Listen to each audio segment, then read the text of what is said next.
estos preámbulos, estamos en los preámbulos, ustedes saben ya que estamos en la clase de diferenciado de lenguaje, lectura y escritura especializada, cuarto medio B 2021, clase 9 del día 14 de mayo, viernes 14 de mayo, ¿ok? Como les había anticipado, ¿cierto? En la presentación previa, hoy voy a modelarles cómo se hace un mapa conceptual, ¿vale? La actividad tiene que ver justamente con eso, organizar lo que leo, la técnica, ¿cierto? De estudio que estábamos realizando, como dice el propósito, ¿cierto? Comprender que hay algunas características de organización gráfica, que los organizadores gráficos tienen ciertas formas, ciertas prestaciones, usos, ¿cierto? Que son como habituales, perdón, en nosotros los que tenemos esta máxima, ¿cierto? De ir estudiando y leyendo, qué sé yo. Y son formas también de organizar la información en nuestra mente. Ahora, esa organización mental la llevamos de repente al ejercicio de traspasarla a una hoja de papel, y eso es, o un Power o lo que sea, y eso es básicamente lo que es un organizador gráfico.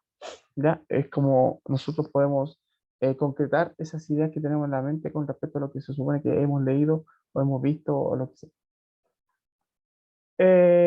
La idea es aplicarlos para que ustedes puedan sintetizar textos escritos, para que puedan estudiar. Como técnica de estudio, tiene esa doble validez. Es tanto una técnica de estudio, ¿cierto? Como también una forma de eh, aproximarnos, perdón, para una forma, digamos, de sintetizar lo que nosotros sabemos. Como lo mismo. La idea, ¿cierto?, es cumplir con el objetivo 3, que es utilizar diversas estrategias para registrar, procesar información obtenida en soportes impresos o digitales, en coherencia con el tema, los propósitos comunicativos y las convenciones discursivas de los textos que producirán. En este caso, eh, estamos produciendo, ¿cierto?, justamente uno de estos ejercicios de registro y de procesamiento de información llamado organizador gráfico. ¿Ya? Ahí está, ¿cierto? Todo eso, todo bien con eso. Súper bien. Ya se ganó una estrellita porque sí. Recordar que en Classroom ya está subida, ¿cierto? La tarea. Ya la semana pasada pues, puse que la iba a subir y ahora ya está colgada. Y lo que me acabo de acordar que la fecha de vencimiento, sí, hay que tengo que modificarla, ya para que ustedes puedan hacerla, porque hasta el momento creo que hay como dos personas que la han hecho del curso. Entonces, claro, porque se dieron cuenta y como yo también no les pude avisar, está bien, es parte de lo que se supone que tienen que ustedes saber también, no tienen por qué saberlo todo y es responsabilidad mía también avisarles. En todo caso, les quiero indicar o señalar, ¿cierto? Que si ustedes descargan la aplicación de Classroom en su celular, por ejemplo, les van a llegar, ¿dónde está mi celular? Ahí está. Les van a llegar unas notificaciones permanente, o sea, si yo subo un material, si hay alguna tarea nueva, ¿cierto? Etcétera, etcétera, ustedes van a ser notificados inmediatamente si tienen la aplicación en el celular. Incluso pueden responder la tarea en el celular si les da el tiempo, ¿cierto? Y el espacio para poder hacerlo. No es complejo. De hecho, yo así lo hago con mi hija. Mi hija le mandan tareas del colegio, ¿cierto? Y bueno, las tareas de ella son más concretas, porque son fotos de cosas que ella tiene que hacer, ¿cierto? Como dibujos, qué sé yo. Entonces yo le saco una foto al dibujo y la subo como evidencia, como respuesta a la pregunta, a las tareas, ¿cierto? Que da la tía del jardín, por ejemplo. Entonces, el celular es una herramienta también para poder responder en este ejercicio.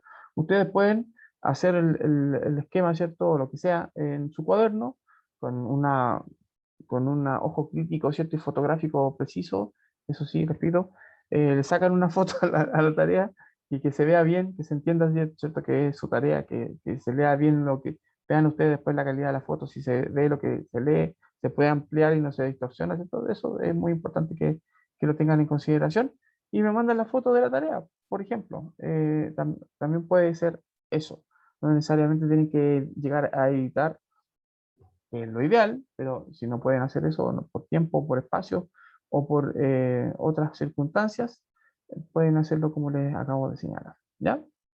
Así que no se compliquen, busquen, sean prácticos. Esa es mi idea, que resuelvan los temas, digamos, de manera práctica. Esta es la tarea, pues. Tarea 3, sintetizando y organizando. Así se llama. Sintetizando porque lo primero que tienen que hacer es leer y reducir ese texto, ¿cierto? A las ideas principales. Aquí dice, ¿cierto? La instrucción. Luego, eh, organizar esa información en organizadores, bueno, son dos organizadores gráficos los que tienen que hacer.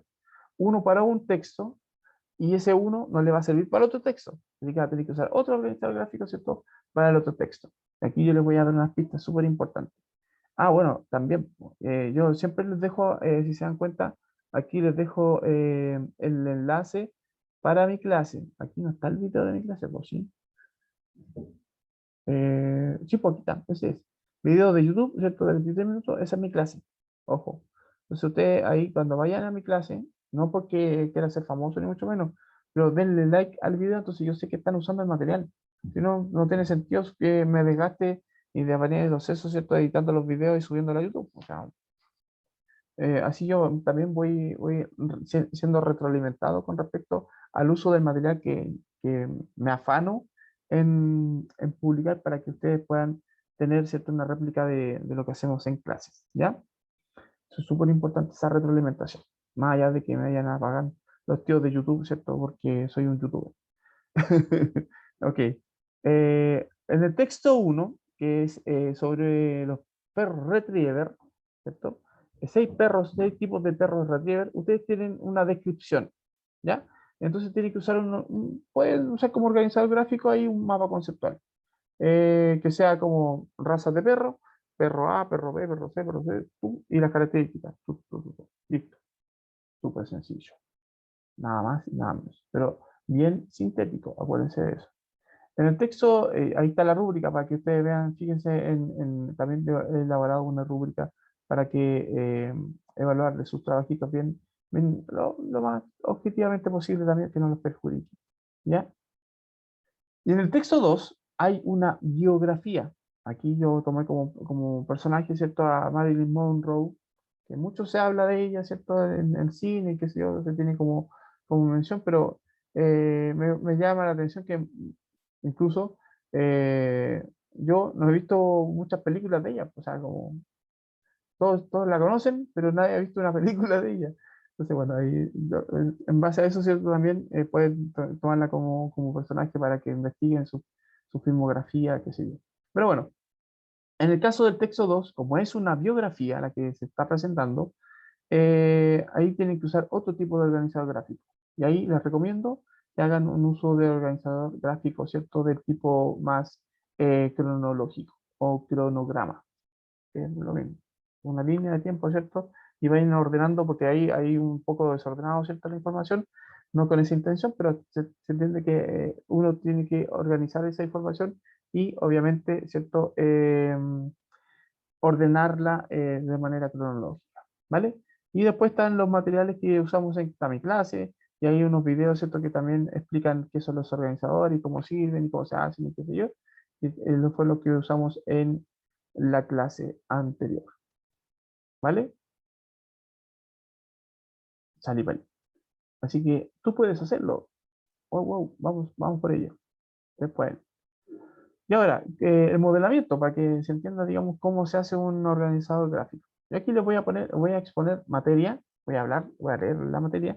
Fíjense que muchas veces los textos que son no literarios vienen ya ordenados de manera que facilitan la comprensión del lector. Entonces, ¿qué hace el lector? Si tiene que hacer un organizador gráfico de la información no literaria, simplemente basarse en las evidencias que tiene las evidencias tipográficas que hay en el texto que se presenta, ¿cierto? Evidencias, ordenadores, marcadores, etcétera, que les van a servir para poder decir, esto es más importante, esto no es tan importante, esta es la idea principal, estas son ideas satélite o añadidas, ¿cierto? O secundarias, no son tan relevantes. Y ahí van, ¿cierto? Ustedes jugando con cómo organizar el texto. ¿Ya? Ah, vamos a hablar de la comunicación no verbal.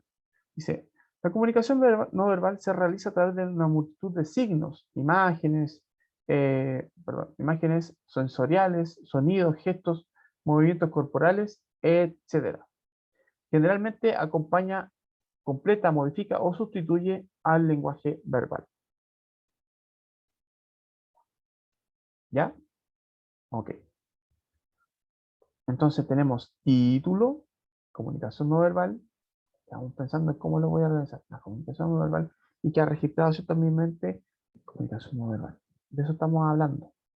Eso debería ser, si voy a hacer un organizador gráfico, que lo primero que tiene que salir en mi organizador gráfico, el titular, por el encabezado. Y ahí tenemos esto, el encabezado, en el título. Y dice 1.1, 1.1. Entonces yo puedo hacer como un barrido y decir, eh, hay 1.1, hay 1.2, perdón, hay 1.2, hay 1.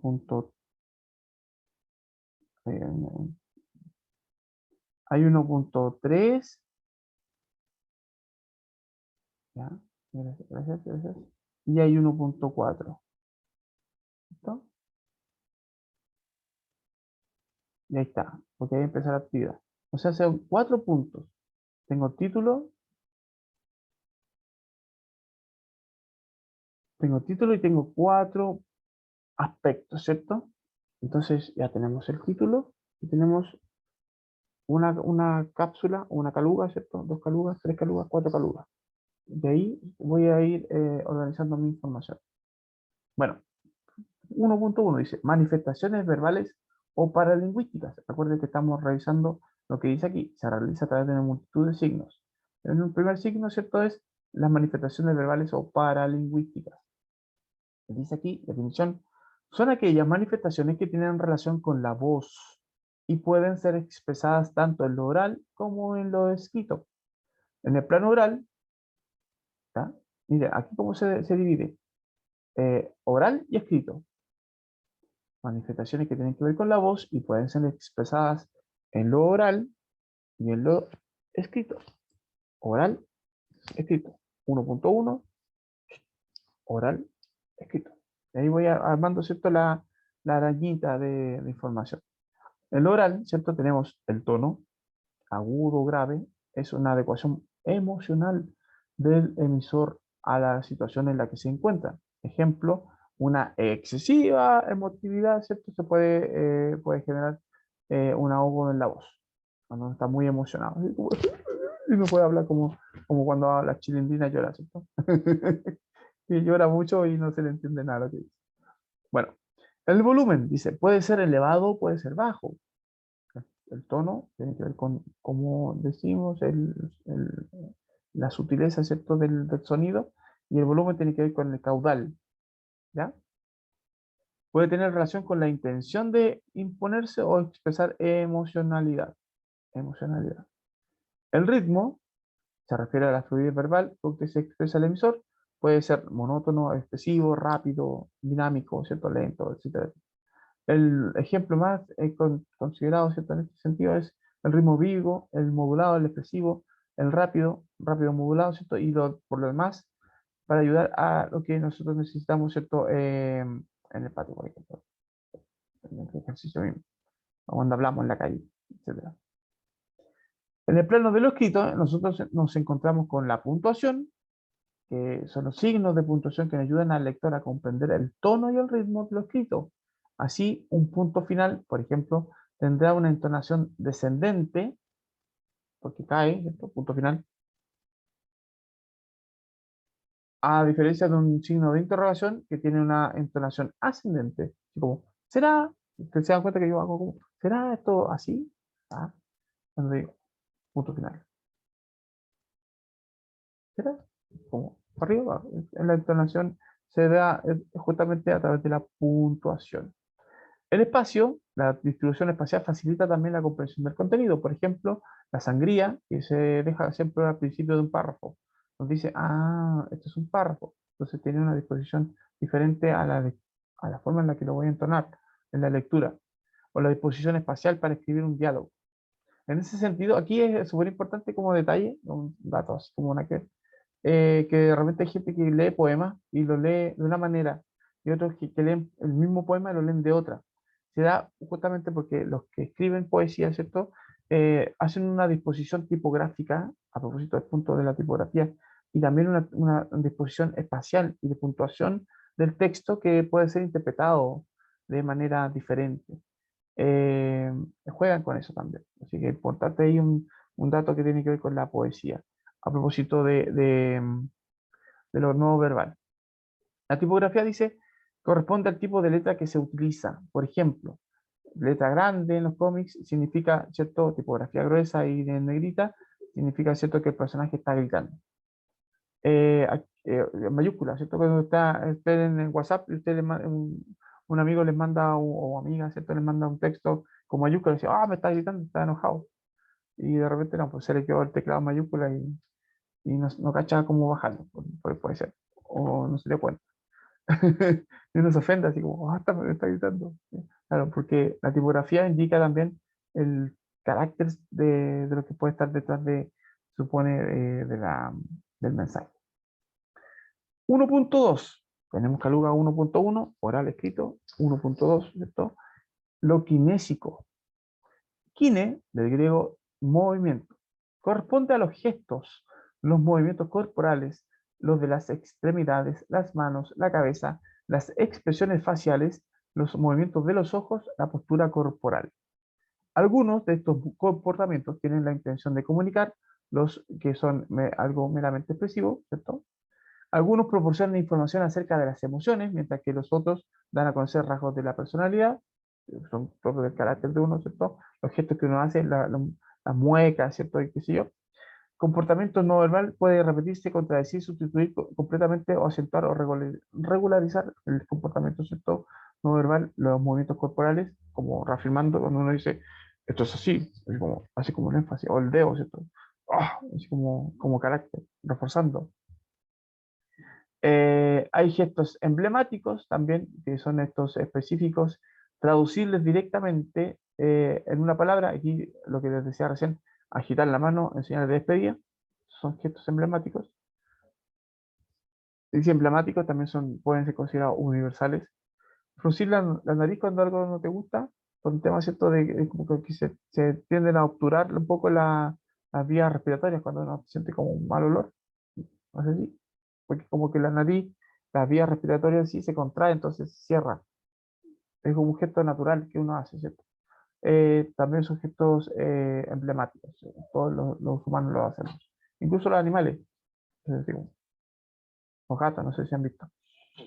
Hay gestos ilustrativos que sirven para ilustrar lo que se está diciendo, brindan dinamismo a la comunicación cuando uno dice, era así de chico, ¿cierto? O así de grande, o así de ancho, ¿cierto? O queda para allá, o quedaba por acá, ¿cierto? Etcétera. Son gestos ilustrativos. Gestos motivos, y se reflejan en el estado anímico, ¿cierto? Del emisor. Muecas de dolor, claramente, dice cuando uno, ah, me duele la guata. Lo que hace el Neymar cuando se tira al suelo, así, ah, me pegaron y se revuelve. Muecas de dolor, gestos de alegría y triunfo también. Cuando uno está contento, se le nota en la cara, dice. Son gestos motivos.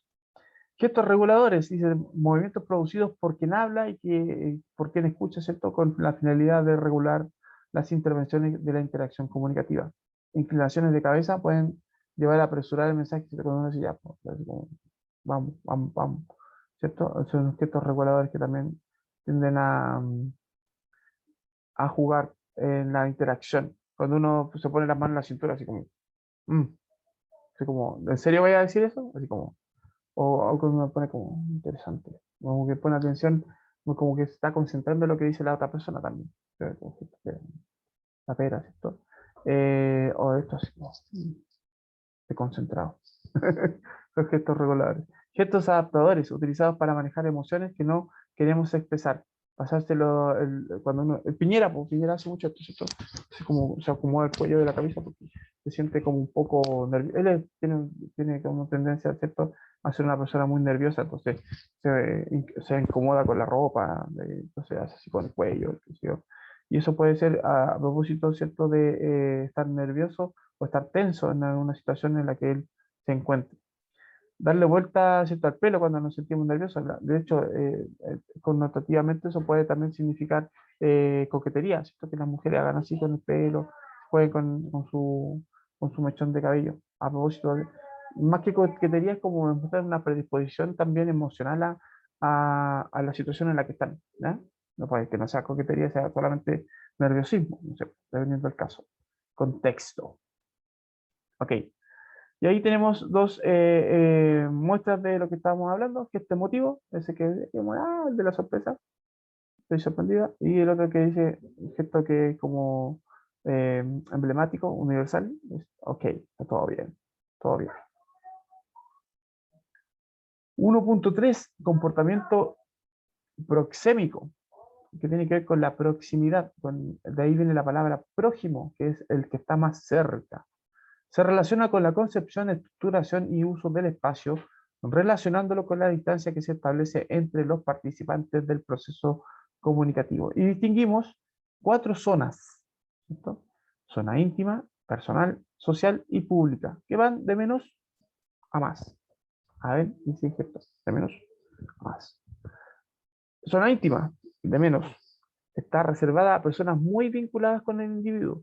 La comunicación se manifiesta con el tacto, el olor, la temperatura, el uno a uno, ¿cierto? El contacto, y puede haber incluso contacto físico, a eso se refiere, ¿cierto? Por eso dice el tacto, el abrazo, el tocarse las manos, ¿cierto? Que es muy importante hacerlo nosotros que somos seres humanos gregarios. Se entiende que es muy importante el apego. Por eso que esto de la pandemia nos tiene un poco como desconectado con esa parte emocional que es importante fortalecer.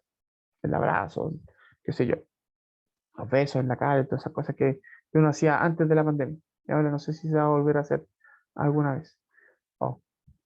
La zona personal dice, cuando todas entre las personas que interactúan se ha ganado cierta confianza entre ellos, ¿cierto? Específicamente estamos hablando de un individuo que tiene confianza con otro y se permite que ingrese a esa zona.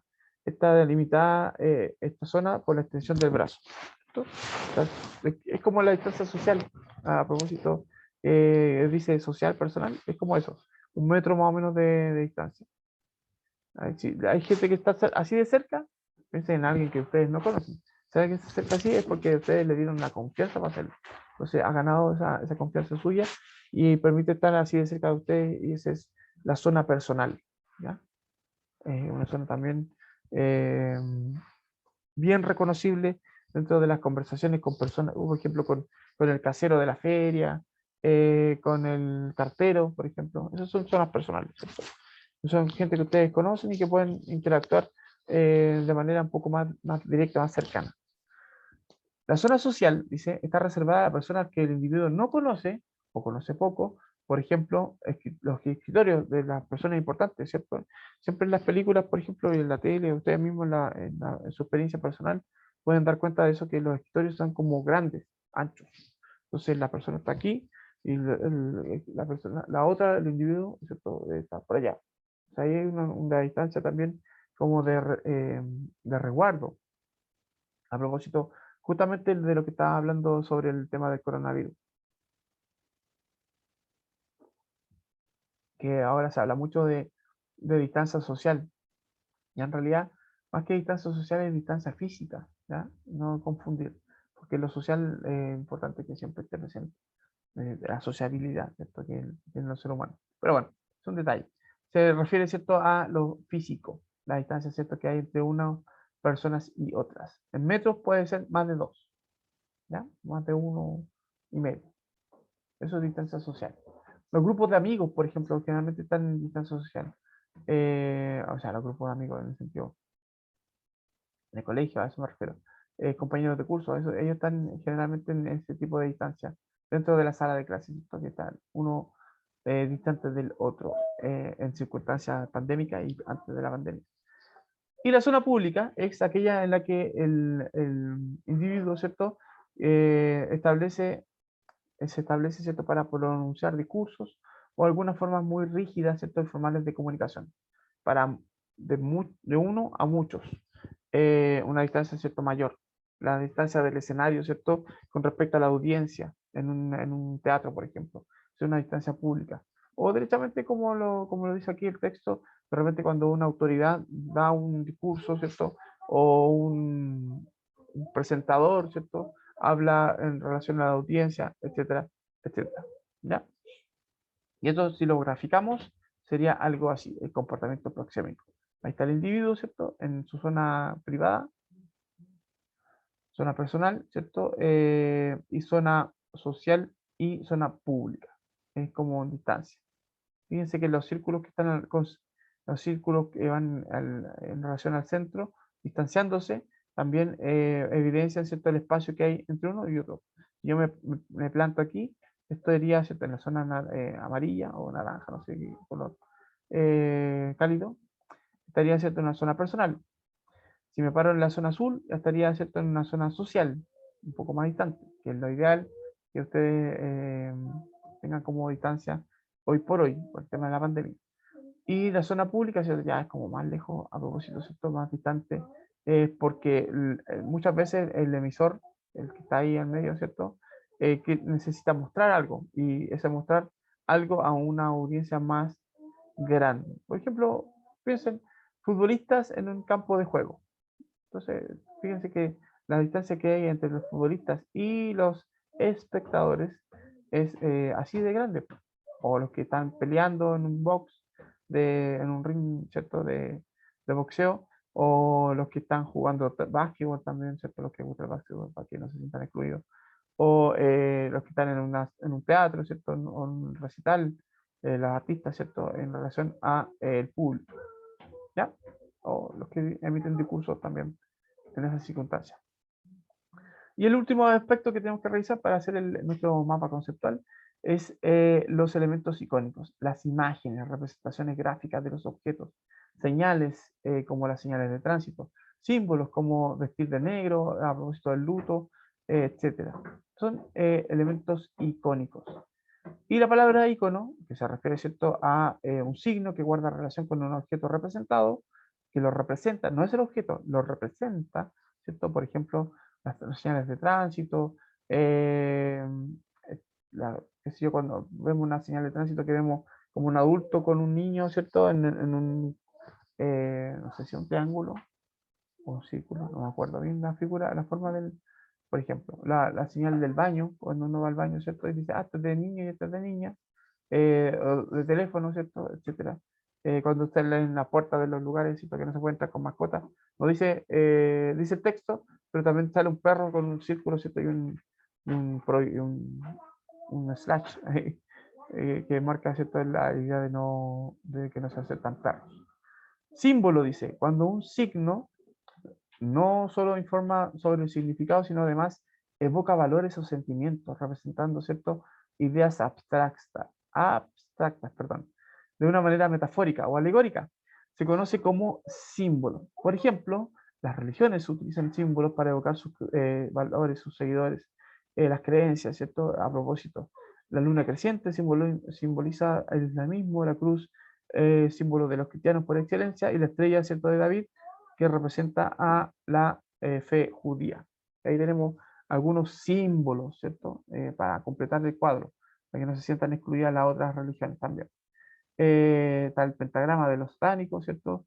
Los ateos que se representa con esta letra A, el yin y el yang que son del taoísmo, el símbolo, ¿cierto?, del yin y yang, el símbolo del hinduismo, ¿cierto?, o de la religión hindú, el budismo que se representa por esta rueda, ¿cierto?, el islamismo, el cristianismo, el judaísmo, el sintoísmo, ¿cierto?, a propósito del templo Bahá'í, ¿sí? Creo que no, el templo Bahá'í no es sinto, es Bahá'í, es otra religión, no está aquí. Y el Sikkim, ¿cierto?, que a propósito de es como árabe, si no me equivoco.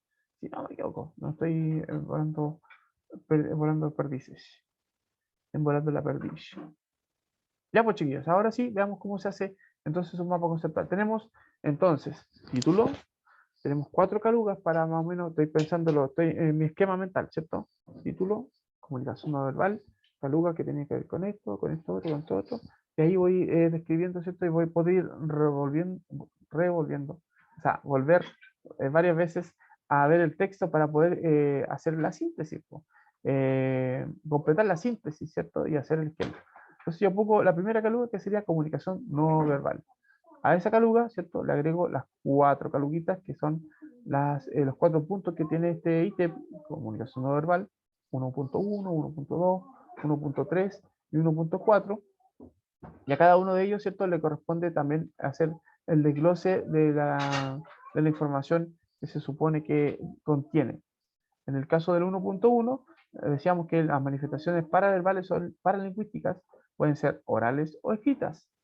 Y las orales son el tono, el volumen y el ritmo, y las escritas son la puntuación, los espacios y las tipografías. En las conductas kinésicas, nosotros habíamos dicho que se vale, ¿cierto?, de estos movimientos corporales, movimientos faciales y de la mirada. La mirada también eh, comunica, sin palabras. Una mirada, ¿cierto?, puede ser muy decidora.